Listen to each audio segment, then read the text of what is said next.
मैं ख़ास तौर से मुझे जितने आग्रह से बुलाया गया मैं मना नहीं कर सका।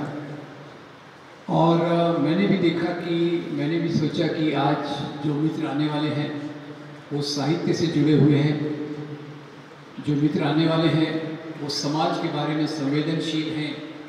और आज जिस हालात में हम जी रहे हैं, इस हालात में साहित्य कर्मियों का जो जिम्मेदारी है वो पहले से बहुत बढ़ गई है। मेरे पहले बहुत अच्छे से बताया गया कि साहित्य जो है वो सांस्कृतिक बदलाव की एक पृष्ठभूमि रखता है।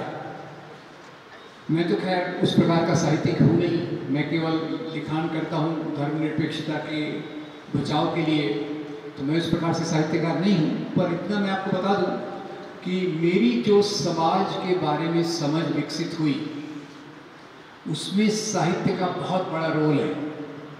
यानी स्कूल में, कॉलेज में जब मैं था तो मेरा मुख्य काम था साहित्य को पढ़ना, और उसमें ख़ास तौर से एक दो साहित्यकारों ने जो मेरे बहुत मदद की वो थे मुंशी प्रेमचंद। और मुंशी प्रेमचंद का नाम मैं ख़ास तौर से इसलिए ले रहा हूँ क्योंकि कई बार भाषा का भी सवाल आता है, मुसलमान, उर्दू वगैरह वगैरह, उस पर भी एक मज़ेदार किस्सा आपको बताऊँगा। ये मुंशी प्रेमचंद कौन थे? इनका नाम था नवाब राय। ये उर्दू में लिखते थे और बाद में उन्होंने जो हिंदी साहित्य को योगदान दिया, मेरे ख्याल से उसके लिए 10 नोबेल प्राइज़ भी कम रहेंगे, ऐसा मेरी राय है। खैर, तो मैंने उनसे सीखा कि भारतीय समाज है क्या, और उनसे जो सीखा उसी रास्ते पर चलने की कोशिश कर रहा था। पर पिछले 30 साल से लगातार एक ऐसे संकट को मैं देख रहा हूँ जो हमारे भारतीय समाज की भारतीयता को खत्म करने पर डूबा हुआ है, और उसमें सभी प्रकार की चीज़ें हैं। तो मेरी अपील ये रहेगी कि हम साहित्यकार, आप साहित्यकार लोग, इस जो हमारी भारतीयता पर एक बहुत बड़ा संकट आया है, उस संकट का मुकाबला करने के लिए ये परिषद के समर्थक, परिषद के सदस्य किस प्रकार से मदद कर सकेंगे ताकि साहित्य का निर्माण, जो समाज का दर्पण है, वो पहले से अच्छे तरीके से हो सके। तो सारांश में जो आपका सेमिनार को डिस्टर्ब करते हुए मेरा टॉपिक जो है वो ये है कि आज मुख्य रूप से नंबर 1, भारतीय संविधान खतरे में है। जब भारतीय संविधान खतरे में है तो मुख्य रूप से एक बात तो सरल है कि अगर भारतीय संविधान खतरे में है तो भारत की विविधता भी खतरे में है।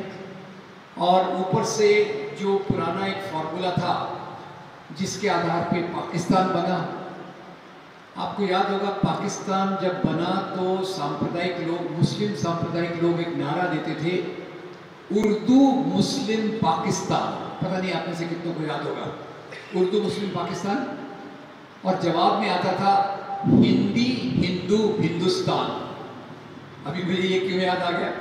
क्योंकि थोड़े दिन पहले कोशिश हो रही है कि केवल हिंदी को एक लिंक लैंग्वेज रखा जाए और बाकी भाषाओं को एक दूसरा दर्जा दिया जाए।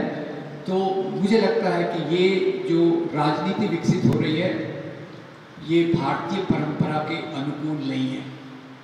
अब भारतीय परंपरा से मेरा क्या तात्पर्य है? पहले तो भारतीय परंपरा जब मैं कहता हूँ तो ये वो परंपरा है जहाँ सदियों से अलग अलग प्रकार के लोग आए, आर्य, शक, हूण, फिर अरब व्यापारी, मुस्लिम राजा, दूसरे प्रकार के राजा आए और भारतीय समाज बनता गया। आज हमें बताने की कोशिश की जा रही है कि भाई ये जो लोग आए भारत में वो विदेशी लोग थे। तो पहले सवाल अपना मन से पूछिए, क्या ये देश विदेश की कल्पना राजाशाही पे लागू होती है क्या? आपको क्या लगता है? राजाशाही में देश विदेश होता है? वीसा पासपोर्ट लगता है? नहीं लगता। राजा का कोई डिफाइंड बाउंड्री है, कोई यूनाइटेड नेशंस है कि शिवाजी महाराज केवल पूना तक राज करेंगे? नहीं भाई, शिवाजी महाराज जितनी उनकी ताकत है उतना अपने राज्य को बढ़ाएंगे। औरंगजेब का जितना साम्राज्य है वो अपने राज्य को बढ़ाएगा। इधर से चोला राजा जाके सिलोन पे राज्य करेंगे, मलेशिया पे आक्रमण करेंगे। तो राजाशाही एक अलग प्रकार का समय था। ये बात को मैं इसलिए ला रहा हूँ कि आज हमारे दिमाग में बहुत बड़ा कन्फ्यूजन है, और वो कन्फ्यूजन के आधार पे हमारा जो भ्रम है उसके आधार पे हमारे समाज की राजनीति थोड़ी पीछे धकेली जा रही है। आजकल मेरे आपको याद होगा अभी पिछले दिनों में, कुछ दिनों में आजकल पाकिस्तान में आर्थिक संकट गहराता जा रहा है। आपने ख्याल किया होगा, मैंने इसमें थोड़ा सा एक लिखा भी था कि पाकिस्तान में अभी जो आटा है वो 130 रुपए किलो हो गया है, और जो रोटी है वो 30 रुपए की एक रोटी। एक परिवार को लगती है 10 रोटी, एक परिवार की एवरेज इनकम है 500 रुपया। थोड़ा गणित कीजिए, एक परिवार को डेली इनकम है 500 रुपया, 10 रोटी लगती है, एक रोटी 30 रुपए की, तो 300 रुपए की तो रोटी हो गई, बाकी क्या खाएंगे ये आप जरा सोचिए। तो ये पाकिस्तान का संकट मैं क्यों बता रहा हूँ, इसके 6 महीने पहले श्रीलंका में एक संकट हुआ था, याद होगा आपको, वो तो खैर मिस नहीं कर सकते। लोगों ने कैसे उठाव किया, प्रधानमंत्री का जो प्राइवेट घर था वो जला दिया, रण सिंह के जो भी नाम था उसका, उसको जला दिया, और वो सब संकट आया। श्रीलंका का भी मैंने स्टडी किया तो क्या पता चला, श्रीलंका ने शुरू से 1950 से बुद्धिस्ट सिंहला नाम से राजनीति की। हम तो बुद्ध धर्म को बहुत महान मानते हैं, बुद्ध धर्म बहुत महान है, मैं कहूँगा हर एक धर्म बहुत महान है, पर जब धर्म के नाम की राजनीति होती है उससे खराब कोई चीज नहीं हो सकती। सेना को बर्बाद किया तो बुद्ध धर्म की राजनीति ने, पाकिस्तान को बर्बाद कर रहा है तो इस्लाम के नाम की राजनीति, और भारत को कोई बर्बाद करेगा तो है हिंदू धर्म के नाम की राजनीति। वार्निंग दे रहा हूं मैं, हिंदू धर्म से मेरा कोई विरोध नहीं है। मैं मानता हूं भारत का सबसे बड़ा महापुरुष पिछली 2 शताब्दियों में जो हुआ वो सबसे ग्रेट महान हिंदू था, मोहनदास करमचंद गांधी। उसकी बहुत आलोचना आप कर सकते हैं, उससे महान व्यक्ति आपको पिछली 2 शताब्दी में भारत का दुनिया में नहीं मिलेगा। और वो एक कहता था, मैं एक सनातनी हिंदू हूँ, अपने धर्म के लिए मैं अपनी जान तक दे सकता हूँ। वाक्य बाकी है पर मैं रुक गया। मैं एक सनातनी हिंदू हूँ, अपने धर्म के लिए मैं अपनी जान तक दे सकता हूँ। पर आज क्या हो रहा है, लोग धर्म के लिए जान दे रहे हैं या धर्म के नाम पर जान ले रहे हैं? क्या हो रहा है, क्या हो रहा है? जान ले रहे हैं, ये फर्क है। गांधी आगे कहते हैं, मेरा धर्म मेरा निजी मामला है, जहां तक उस राज्य सत्ता का सवाल है जिसके निर्माण के लिए मैं काम कर रहा हूं, वो राज्य सत्ता ना आपके धर्म ना मेरे धर्म द्वारा चलेगी।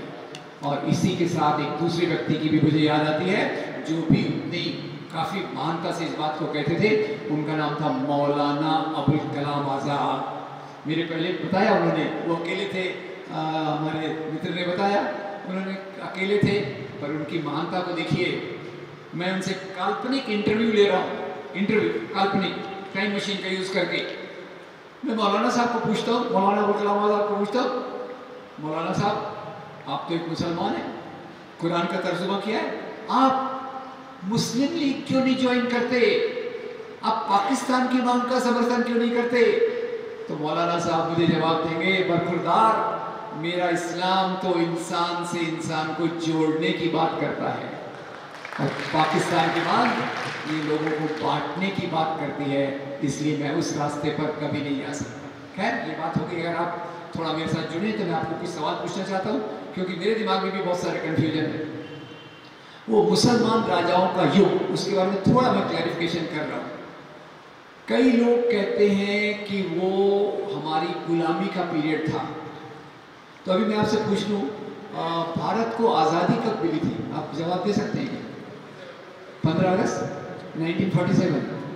चलो थैंक यू वेरी मच, मेरा कन्फ्यूजन क्लियर हो गया। एक तो बहुत बड़ी एक्टर है, वो बोल रही हमको आज़ादी मिली 2014 में, तब से मैं कन्फ्यूजन में था, मैं सोच रहा था ये हुआ क्या।